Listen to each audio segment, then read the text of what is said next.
mungkin anak itu kan terkadang kan terutama di bawah 5 tahun Ustaz, kadang kan di bawah itu kadang di luar kontrol dari orang tuanya, karena suka mengganggu jamaah gitu yang sholat juga. Itu apakah kesalahan itu ada di anak ataukah dari orang tuanya Ustaz? Karena kan dalam ini kan yang mengajak itu kan dari orang tuanya. Nah, seperti apa Ustaz mungkin nasihatnya? Terima kasih.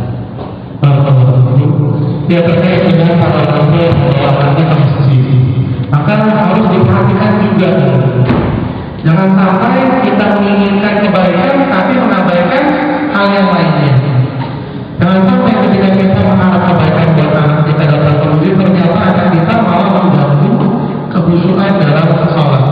Sesekali boleh, dan kita lihat kalau misalnya anak tersebut ya, kita nasihati dan kita ajak dia nurut, bisa dikontrol, silakan dikontrol. Tapi kalau dia anak masih belum bisa, silakan ditunda dulu, silakan ditunda, dan boleh diajak ke masjid selain di waktu sholat berjamaah yang mungkin seperti saat ini, kalau yang kajian atau ketika ingin ya ke masjid untuk sholat sunnah, untuk menghafal Quran, untuk belajar tilawah Quran, belajar sama ayahnya, bawa ke masjid sambil dikasih tahu, terus disampaikan kepada anak tersebut. Karena memang kita juga nggak bisa memaksakan namanya dunia anak, ya pengennya main terus.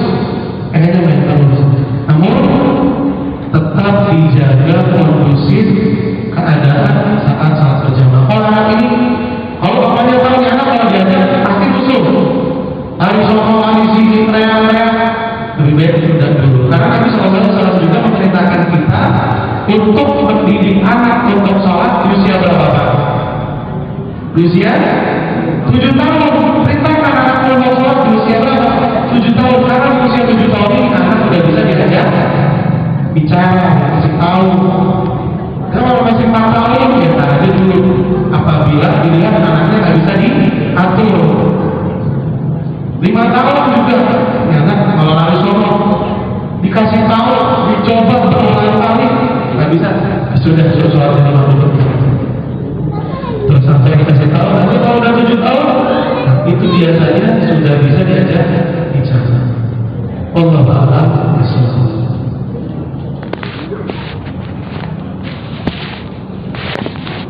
Baik,